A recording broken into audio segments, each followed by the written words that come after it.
panel. And this session is moderated by Ambassador Alexandre Fasel, who's a Swiss special representative for science in Geneva. Ambassador Fasel is joined in this conversation by Martina Hirayama, who is the Swiss State Secretary of State for Education, Research and Innovation.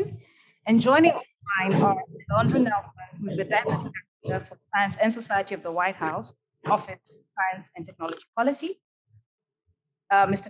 Gluckman, who's the President-elect of the International Science Council. Achim, who's the Administrator of the United Nations Development Program. And Naledi, Pandor, who's the Minister of International Relations and Cooperation of South Africa. Ambassador? Thank you very much. Good afternoon again. You have now heard about what we offer from GESDA in terms of science anticipation and as a methodology to bring those two worlds together. And in this conversation now, we would like to explore the question, can anticipation in science diplomacy help new multilateralism? And my short answer would be probably yes, if the science is good and if diplomacy is able and willing to grasp the anticipatory signals, to reflect them and to turn them. And that is what the GESDA methodology precisely wants to achieve by offering this forum, this platform, this honest brokers. But what we're trying to do here with that system is new and hence challenging. And so let's discuss some of those challenges and the chances. And I would like to turn first to Martina Hirayama, the Swiss State Secretary, based on what you've heard now on the radar. Do you agree this is now a good basis from which to proceed and to bring those worlds together? Thank you. Yes, absolutely. I think the radar identifies important topics for the future, and find the topics where scientists and diplomats, policymakers. What's very important is conversation. People have to talk with each other. Scientists usually know quite well what they have to do in their scientific work, and they anticipate future and they're usually a few steps ahead. But very rare that discussions with diplomats, politicians, and I think rather help to start discussion. It's the same for diplomats. Usually, they know very well what they have to do. But this is new, and I think this will help to stimulate discussion. Thank you. So how are we going to stimulate this discussion, and how will that discussion function? All the other panelists are online, and I understand you have had a conversation amongst yourselves already because we were running a bit late here. And I would like that we can continue that kind of free flowing conversation. My sense is that we have a double balance to strike. On one hand, we want to be open to opportunities which science and technology bring to us. And then on the other hand, we have to factor in the risk that we have to calculate in and the precautions we need to take. And the other balance we need to strike is between anticipation and challenges. The actors of global governance in multilateralism are already very busy with dealing with today's challenges. With anticipation coming in, somehow we are selling that will come down the line. So how do we strike this double balance? And can I ask Achim Steiner, because was asked. So I would like to start with you, Achim, on this question. Thank you, Ambassador Fasel, and a great pleasure to join you on this dialogue. And I think in some ways we have, I think, quite a track record of science actually enabling diplomacy to succeed. And if we go back to some of the perhaps most important scientific insights onto what was happening to our planet. Take the ozone layer from Fasel. And we saw there the emerging science informing, first of all, national decision-making about a threat that was really of a planetary dimension, and then having to respond to that also as a community of nations. And I think the work that scientists had undertaken that then was transacted and facilitated through the United Nations Environment Programme at the time allowed nations to come together to the Convention, the Montreal Protocol, most recently the Kigali Amendment. It shows how science has continuously, first of all, informed our interests to have to respond. Secondly, through the United Nations, being able to develop legal or convention instruments, and then agreements also. So I think here is an excellent example that has been replicated through the IPCC, the IPBS, on biodiversity, and many others. So I think the principle of science and diplomacy being very much, twin sisters, so to speak, in enabling a world to move from understanding a challenge to acting on it is established. Our challenge, I think, today is that we have entered into another era where the problem is not so much the fundamental principle of science informing public policy. It is that we are in a race against time. Our ability to come together as a community of nations of 7.5 billion people to act in unison in the face of global warming, a pandemic, or indeed, other technological challenges such as cybercrime, clearly is not living up to the needs of our time. And therefore, I think one interesting question would be to explore, can we make the transition from where science enables us to understand the challenge to how diplomacy can accelerate, notwithstanding different interests and geopolitics, that capacity to act. And I think multilateralism is absolutely fundamental to that. And therefore, my answer is an unequivocal yes, and we need more of it, and we have to evolve the instruments with which we work with one another.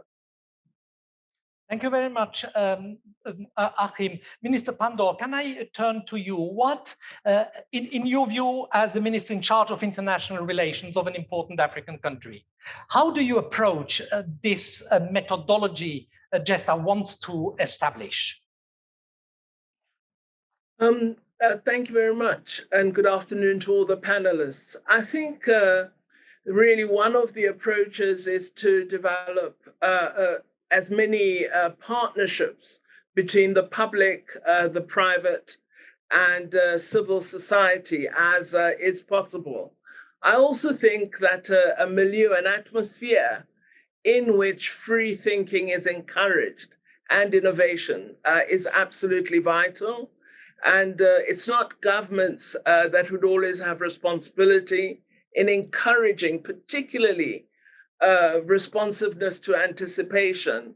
I think it would be primarily the private sector as well as science institutions that would play a role. So what you need to do is ensure from the policy space that you create an environment in which international collaboration is aided and supported and encouraged, but also have an environment in which you are both addressing the challenges which often your society would be asking the policymakers about.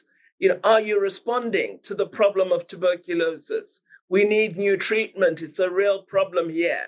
But then those who are anticipating, who may be looking at innovation in terms of management and processing of digital, big data, and developing resources in the digital space, they would be more in the anticipatory domain. So I think what you need to do is encourage room for innovation and partnerships by all those groupings. And I tend to encourage the use of international partnerships for much more adventurous, blue skies relationships and exploration than perhaps the national institutions might be focused upon. Thank you very much. And based on what you're saying, that we need partnerships, we need to respond to concrete problems and needs of the countries around the world. And based on what Achim says, that time is pressing, we need to move forward fast. Then it's not just about anticipating the science and the technology, it's probably also a matter of anticipating governance, how we are going to deal with those evolution quickly enough and fast enough. So, Peter. Well, the history of humankind has been one of technological development, and every technology has an upside and downsides. Humans have used technologies to do good things. We've also used them to do bad things, sometimes intentionally, sometimes unintentionally. And I think when we think of, and what's different now is simply the pace, the pervasiveness, and the potential impact of the technologies we're now developing and which are identified in the anticipator. The challenge is we don't have a structure to deal with these issues at the speed they're now developing. And Achim raised the issue of the need to rapidly strengthen the multilateral system, which has done some good things in the last 18 months. It's also not done as well as it might have in the last 18 months. And secondly, I think that we need to think increasingly that are these technologies going to only create greater inequality than more equality? For instance, we've talked in the anticipator about transhumanist technologies, brain enhancement technologies. Are they going to be available only to a narrow elite in a narrow part of the world? What are they going to do in diplomatic terms if these things happen? And so I think we need to be honest, and that's why I think, and I've been pushing on the GESDA community quite a lot, that at the same time we talk about the opportunities of these technologies, we need to think about how do we preemptively think about the implications for society, the ethical implications, and the equity considerations that go along with this rapid development of technologies. And clearly that's complicated. There's issues at an individual society level, there's enormous issues at the multilateral level, and there's some quite complicated worldview issues. I keep thinking, look at the state of the world because of the internet. It's got a good side, it's got a downside. Would we have allowed the internet to develop with all the benefit of hindsight in the way we've allowed it to develop now? I'm not sure. So that would then be the benefit of anticipation. And I was Absolutely. going to ask Alondra if you can help me and give me advice. What do I reply to an agency principal who tells me, thank you very much, moderator.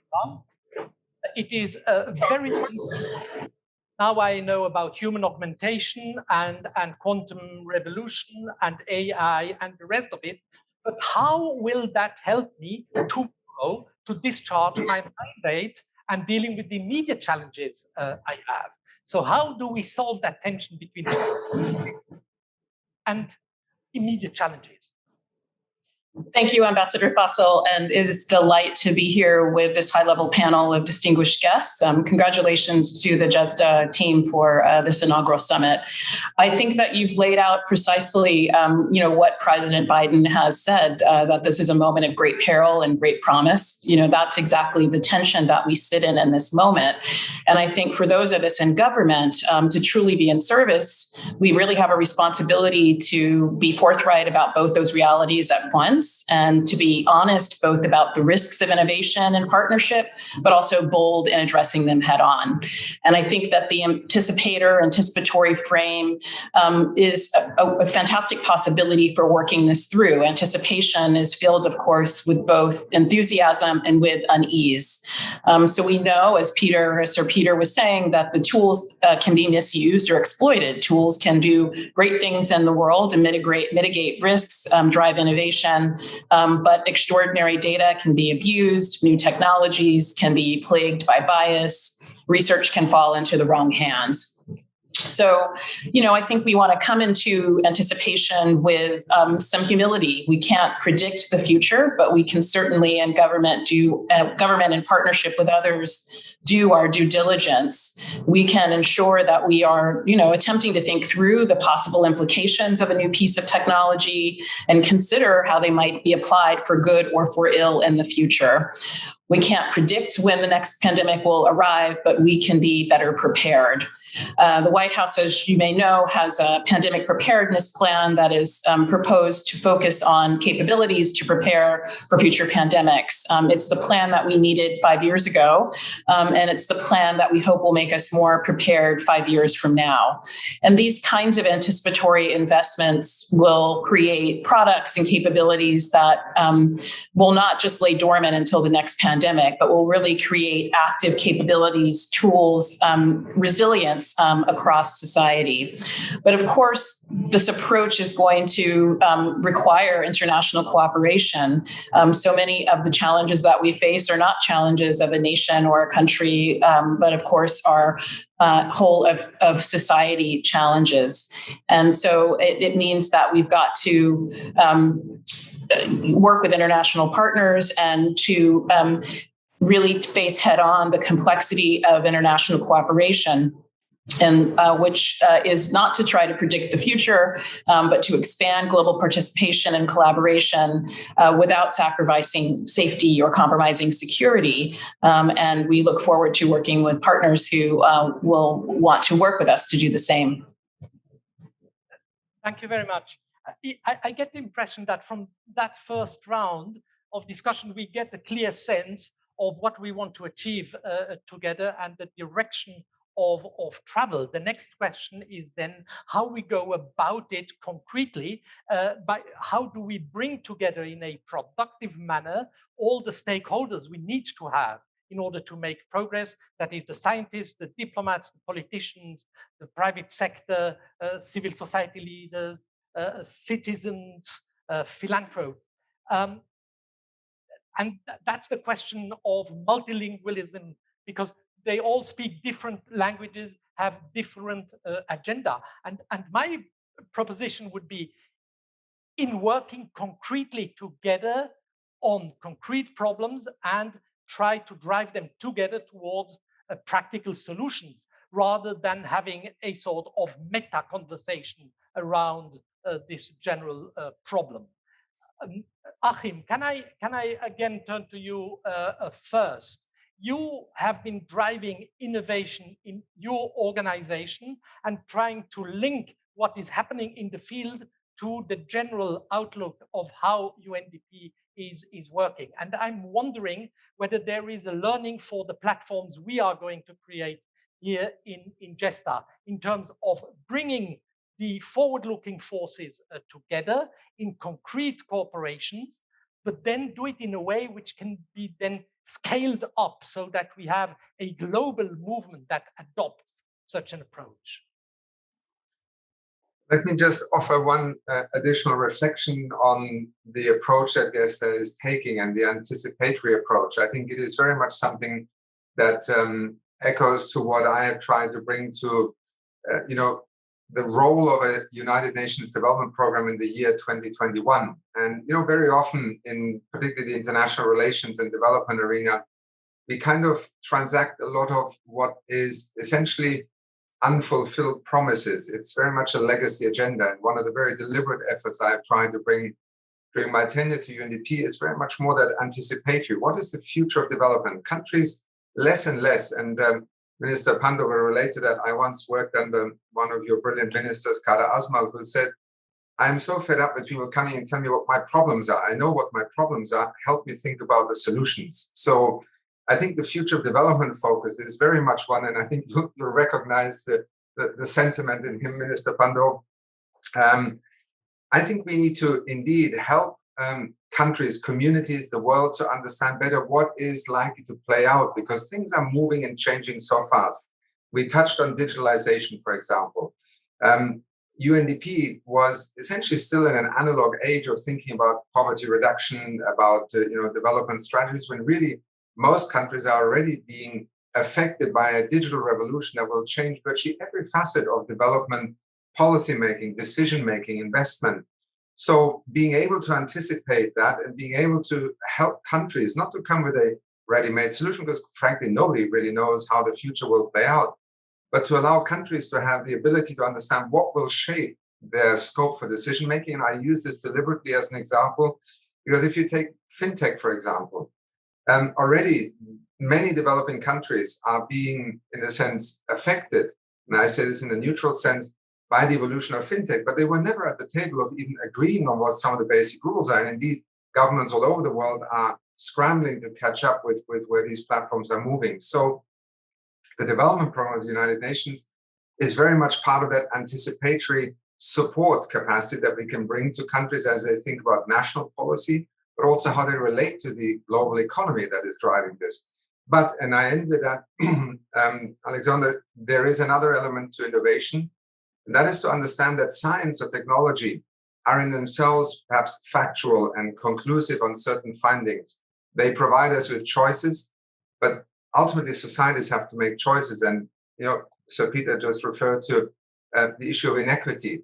One of the things we've invested in UNDP also is to, in a sense, create far greater understanding and capacity to understand how innovation emerges from within communities and countries. So we established over the last 3 years 92 so-called accelerator labs, essentially inserted into our country teams with a singular objective and mandate to go and look and understand how innovation is emerging from within a country, whether it's rural communities, whether it is the startup community, and then help a country in its national policy making to translate those insights, because these are then choices that are not just answered by either a technological fact or a scientific finding. They are choices about, you know, how many poor people is it worth having in order to have a higher rate of GDP growth? What's the price we're willing to pay in terms of exclusion, or do we prioritize inclusion in a digital ecosystem? And these are the kinds of choices, I think, where, you know, GESDA could really also contribute to a global learning platform. Science is fundamental, technology will be a driver. At the end of the day, we are still human beings living in communities who have to make very tough choices, and they have to be far more informed, far more empowered, and also, this is part of the United Nations DNA, less discriminatory. Thank you. Thank you very much. And what you say, Achim, here resonates with what we heard from a former panel this afternoon, the question, who does the science? And how do we involve communities, because that is then driving trust. But I see what you're saying, and this demand, this request that GESDA can be a global learning platform from a bottom up. Can I again turn to the Geneva part of the panel and State Secretary Hirayama? When it is about bringing together different communities, in your case as a science policy maker, research institutions and universities, how do you soothe them along, or, you know, gently nudge them into cooperating? And is there something to be learned for our work here to bring those different stakeholders together? I think one thing all scientists have in common, they work curiosity driven.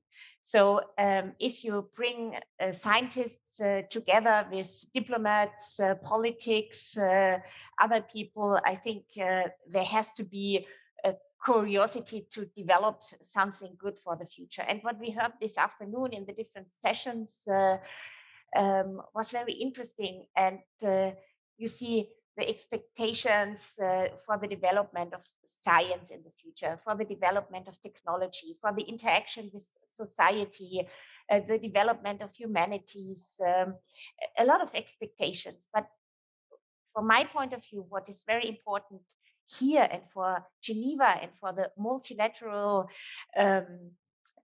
objective also GESDA has, is that this radar shows important developments for the future with high impact on our future life, and where we should discuss what needs also from the political side are there to develop this in a good way. What do I mean? For example, artificial intelligence. is it necessary to have a global governance concerning artificial intelligence? If yes, how could it look like? So who could talk about something like this? These are institutions, representatives here in Geneva, and developing ideas for the future. Today, we know artificial intelligence is an important topic. But now GESDA with the radar shows what topics we might have in 5 years, in 10 years, in 20 years.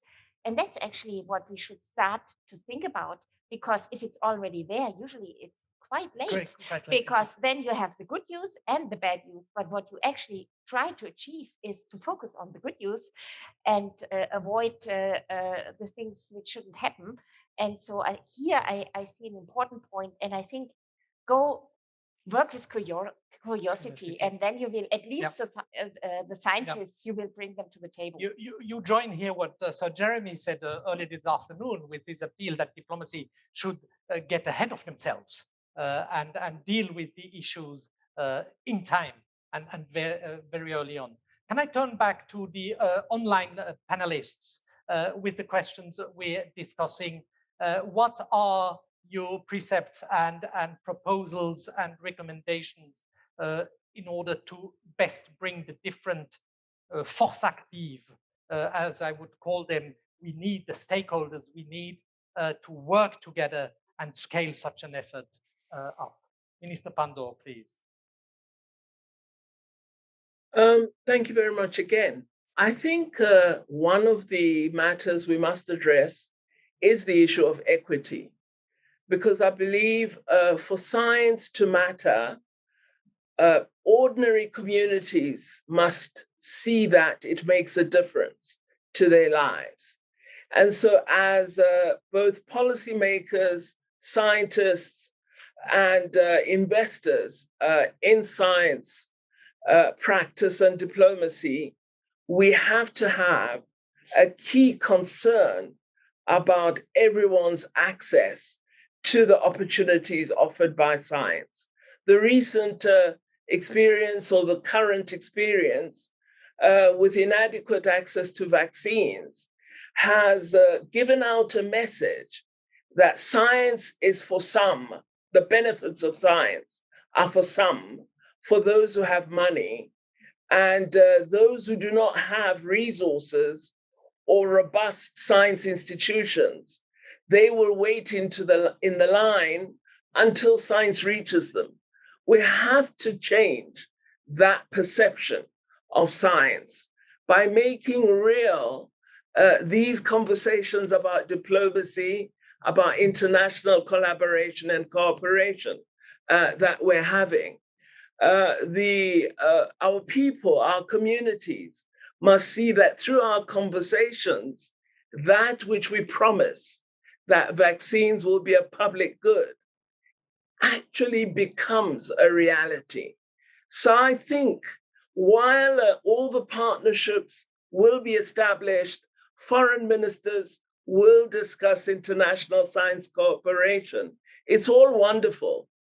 But if I'm at the back of the queue for a vaccine that will make a difference to my life, science becomes immaterial. And that's a dangerous point for us, because what happens is then you have a lack of belief in progress and in the modernity offered by science. So I do think this period of the pandemic has created a basis for us to rethink how we reach those who are most disadvantaged and ensure that they become proponents for science advancement, that they become believers in the enterprise of science cooperation and innovation.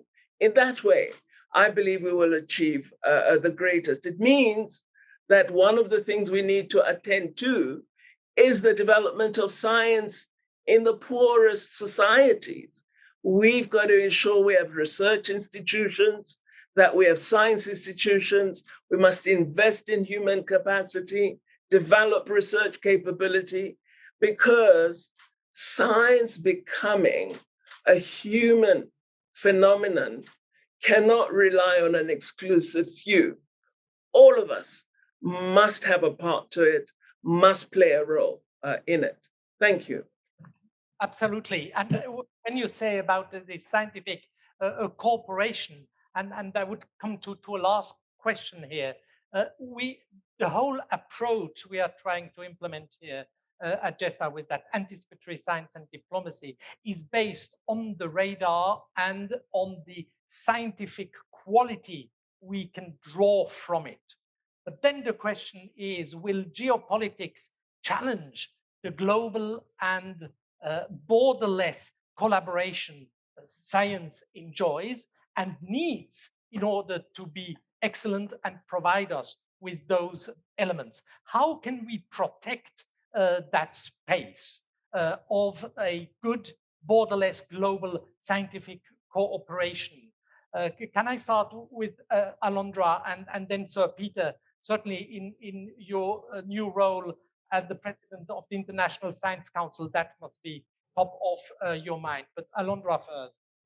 Thank you, Ambassador. I would begin by, I'll go back a little bit to the prior question, which is just to restate that really our fates are intertwined with issues of public health, economic prosperity, climate change, and the like. And so it's in all of our best interests and our shared interests, not as a matter of principle, but really one of practicality and equity, to have the kind of geopolitical collaboration that you're laying out here. And we need collaboration not just for its own sake. We need it for, and we need innovation not for its own sake. We're not just innovating for novelty, we're innovating for equity. And to incentivize new ideas that save lives and alleviate suffering, ideas that strengthen democracy, that help to erase some of the medical disparities and scientific disparities that Minister Pandor was referencing, to close resource gaps, both here in the United States and around the world. And I think that means, as you suggest, a different relationship to the kind of geopolitical question. The Biden-Harris administration really stands for open, equitable, and secure science. These principles aren't mutually exclusive, and in fact, they have to work together in tandem if we're going to improve lives and livelihoods through the scientific and technological enterprise.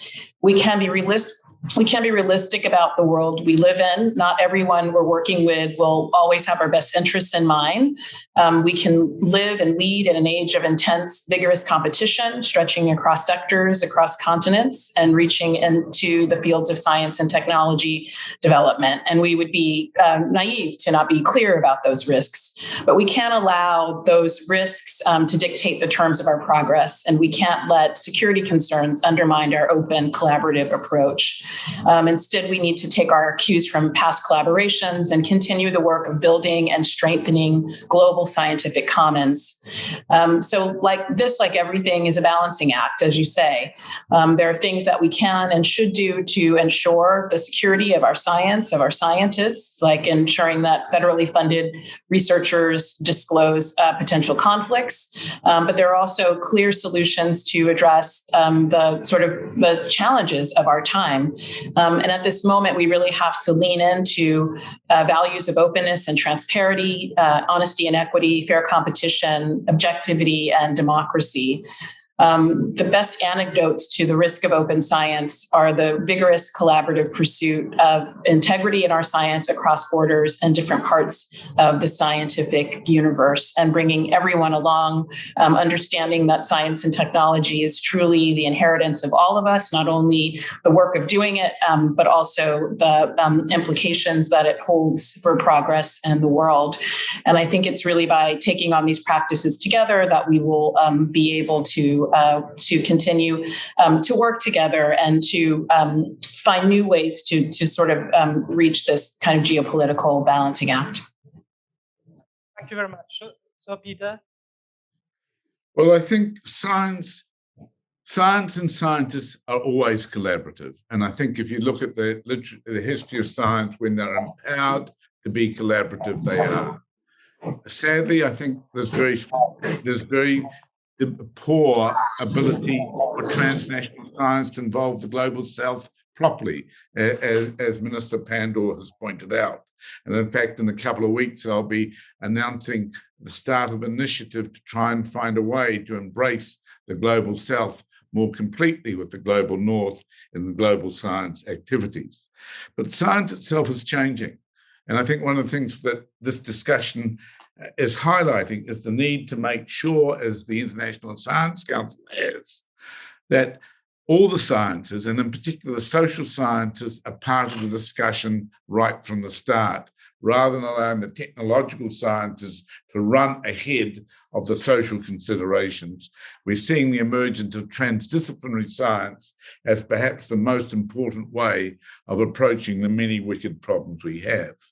But I want to make one other comment, is science is frustrated. Science is frustrated by the silos. There are very few countries that actually have effective input of science into their policy-making systems. There are very few. The multilateral system sees science as a marginal thing on the side, with exceptions of agencies like ACMS and some of the technical agencies.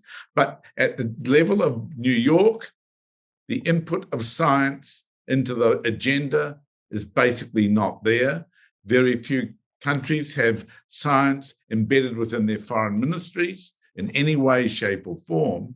And yet, if we're going to advance the global agenda with more equity, science cannot just be seen to be over here and the rest of the activity over there.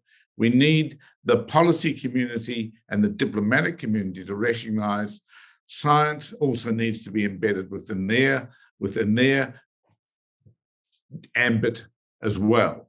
And so I think there's a lot of communication needed, a lot of thinking about what process might lead to better communication, because as we said right at the beginning of this panel, things are moving so fast, we don't have the luxury of taking it slowly. We have to think now about the impacts of these rapidly moving technologies. Thank you very much. And this breaking up the silos between science and diplomacy is exactly what GESDA is trying to do by bringing science into the mainstream of multilateralism and global policy. Time is pressing, we have learned, not only for the work we are doing in science and diplomacy anticipation, but also, sadly, for that panel. I think we have heard several elements, such as that the time is pressing, that we need to work in a way that guarantees equity and equality, that we need to proceed in the logic of partnerships, that we need to make sure that there are no resource gaps, that we break up the silos and bring everybody on a platform to bring those issues forward. And it seems to me those are exactly the orientations that GESDA is adopting with its methodology, as we are going to see in a video that we will just beam overhead on the collaborative science diplomacy. The approach GESDA is trying to implement, taking on board all the elements you kindly contributed to this panel. So to the panelists, thank you very much. And to the public, thank you for your attention. Merci.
We're now approaching the closing of this plenary, and we'll turn back again to Naledi Pandor, Minister of International Relations and Cooperation from South Africa.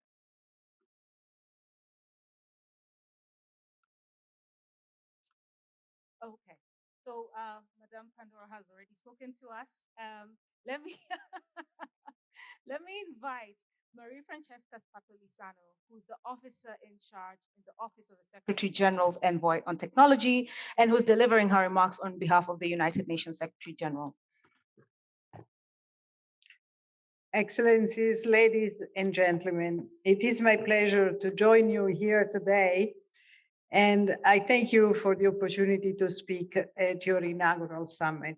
As Assistant Secretary General for Policy Coordination in Interagency Affairs of the UN Department of Economic and Social Affairs, and officer in charge of the UN Office of the Secretary General's Envoy on Technology, but also on behalf of the United Nations Secretary General, I welcome this initiative undertaken by GESDA towards advancing multilateral science and diplomacy with the aim of achieving a better future.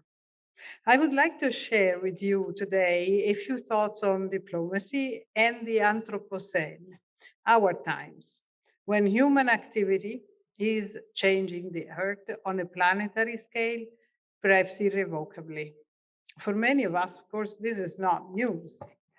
Indeed, in October 1987, 34 years ago, almost to the day, the United Nations published Our Common Future, which spoke of the Earth, I quote, as a small and fragile ball, and how humanity's inability to fit its activities within it was changing planetary systems fundamentally. Prime Minister Brundtland, in introducing the report, spoke of the need to move intentionally from one Earth to one world. Since then, globalization and technology have indeed pushed us towards one world. But this is far from the world we want. Indeed, it may seem that diplomacy itself may have fallen behind the rapidity with which our world is being transformed.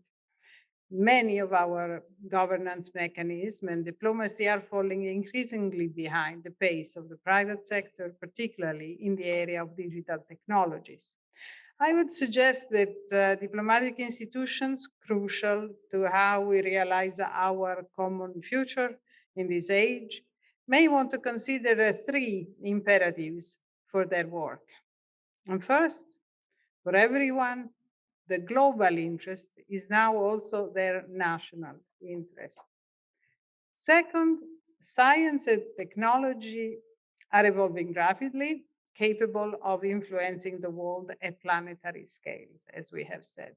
And third, diplomats need stakeholders from the science and technology communities Just as much as these communities need diplomats, we don't need to look very far back to find examples of when these three imperatives have effectively guided our work. Just 6 years ago, in 2015, the world came together to agree to the Addis Ababa Action Agenda, the 2030 Agenda for Sustainable Development, and the Paris Agreement on Climate Change. Each one of these was the result of months of negotiations and consensus building, testament to political will and diplomatic skills, exemplifying the three imperatives I mentioned earlier. In particular, the Addis Ababa Agenda and the 2030 Agenda set up new institutional entry points for science and technology at the apex level of the United Nations General Assembly through mandates for the Global Sustainable Development Report, as well as the Technology Facilitation Mechanism. And my department is privileged to operationalize both of them. Since 2015, the urgency of incorporating these three imperatives as systematically as possible into our work has only grown. Take our experience with the pandemic. Like you, I have despaired at our lack of preparedness and been alarmed at the state of our public institutions, marveled at the near miraculous advances in science and technology, and felt profoundly grieved at the unnecessary continuation of the pandemic in hotspots around the world. Indeed, to borrow a phrase that many of you here use routinely, we may already be seeing alternate futures evolving between those with access to vaccines, social protection, technology capacities, and those without. Being able to envision such futures before they happen is critical for being able to make the choices that will ensure that only the best outcomes for us as well as for succeeding generations are realized. I would like to congratulate this group for supporting these capacities and trust their work will also expand such knowledge and tools to developing countries as well. Anticipation, of course, is only the first step. Both global efforts, such as those from the IPCC, INGSA, and national ones, such as the Global Trends projects in the USA, show that turning foresight into timely action is not an easy task, which is why the recent report of the Secretary General Antonio Guterres, called Our Common Agenda, puts forward a suite of actions to help create a stronger, more networked, and inclusive multilateral system anchored within the UN and making the UN itself also more effective in dealing with the challenges of the present and the future. In addition, the agenda puts a premium on the need for science as a basis for policy making, stressing particularly that with regard to information, the war on science must end, and that we must defend a common empirically backed consensus around the facts, science, and knowledge. One prominent set of actions recommended is around improving digital cooperation. The recommendations of our common agenda build on those of the Secretary General's high-level panel on digital cooperation and the Secretary General's subsequent roadmap on digital cooperation issued last year, and culminate in a global digital compact to be signed at a summit of the future in 2023. Throughout all this, we remain steadfastly committed to realizing a more open, free, and secure digital future for all.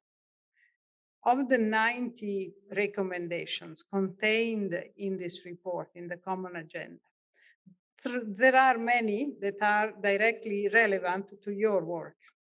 And I note in particular the proposal for the creation of the emergency platform and the enhanced use of strategic foresight through a futures lab to foster better anticipatory approaches and long-termism. Other actions promote a so-called quintet of change for the United Nations itself, including capacities for innovation, data, strategic foresight, results orientation, and behavioral science. Excellencies, ladies and gentlemen, I began my remarks by reminding us all that we are indeed in the Anthropocene epoch. As with other geological epochs, scientific opinion is divided on when it started. But there is consensus that the direction which this epoch takes and how long it lasts is in our hands. I trust that our meeting today will strengthen your substantive engagement with the United Nations, bringing us together in diplomacy and otherwise to help realize a shared benevolent future for people and the planet. I thank you.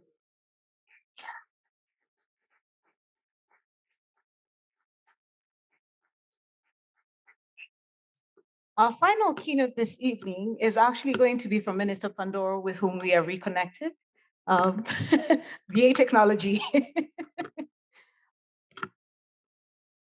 Thank you very much, Program Director. I thought you'd had enough of me, but thank you very much for the opportunity. I'd like to really, in closing, stress our congratulations to the government of Switzerland and its partners on this, I think, very strategic initiative in that bringing the worlds of science and diplomacy together is pioneering work which we believe leverages Geneva's attributes as one of the seats of our multilateral organization, the United Nations. There are many urgent issues to which science and international collaborators, diplomats, need to develop responses to. Among them, the COVID-19 pandemic and future pandemics, as well as developing international cooperation and responses to climate change. The relationship between science and diplomacy needs to be highlighted as an important one. And I think the GESDA initiative is more than timely. We are very fortunate as South Africa to enjoy a strategic science and innovation partnership with Switzerland. We contribute to various science programs in major multilateral organizations that are located in Geneva. For example, we are proud to be the host of the World Health Organization's first technology transfer hub for mRNA vaccine technology, and we support the UN Conference on Trade and Development in building capacity for agriculture and energy technology assessment in Africa. We also benefit from work of the World Intellectual Property Organization in the area of indigenous knowledge, science, and innovation, and in our work as co-chair of the Group on Earth Observation, which is hosted at the World Meteorological Organization. Through this experience of international partnerships, we are eager and ready to contribute to the work of the Anticipator. And I truly appreciate that senior South African scientific and academic leaders, such as our Professor Mamokgethi Phakeng, are already strong participants. I wish to congratulate GESDA on the launch of its Science Breakthrough Radar as its first flagship product. By anticipating breakthrough technology development in science and technology, and through delivering authoritative advice for policy and decision makers, this will be a valuable tool to enhance international governance of breakthrough science and thus make this instrument a global good. I fully endorse the GESDA 2021 vision of using the future to build the present. I wish, however, to conclude by stressing that it is vital that we also not forget the past.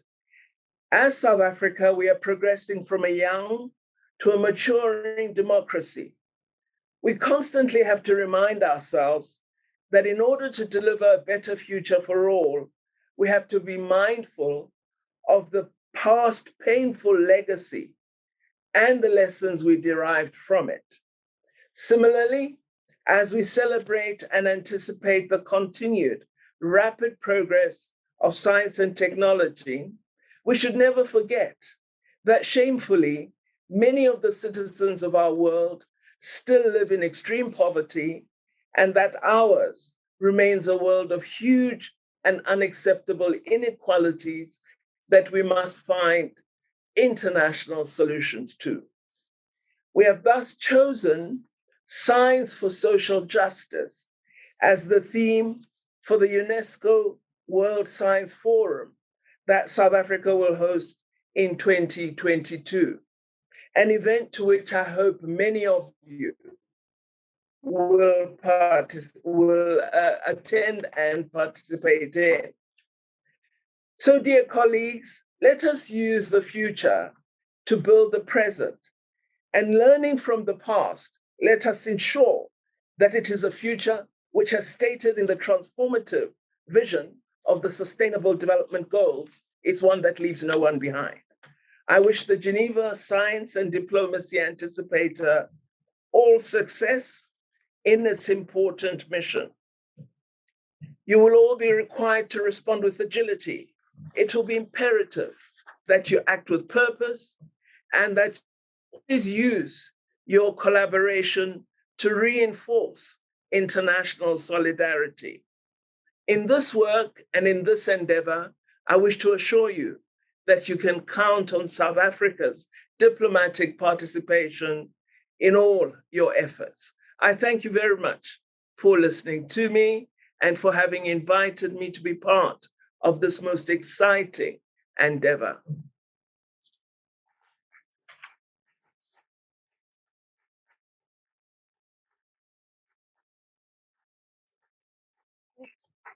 And with that, I thank you for joining us for this opening plenary of the inaugural GESDA Summit.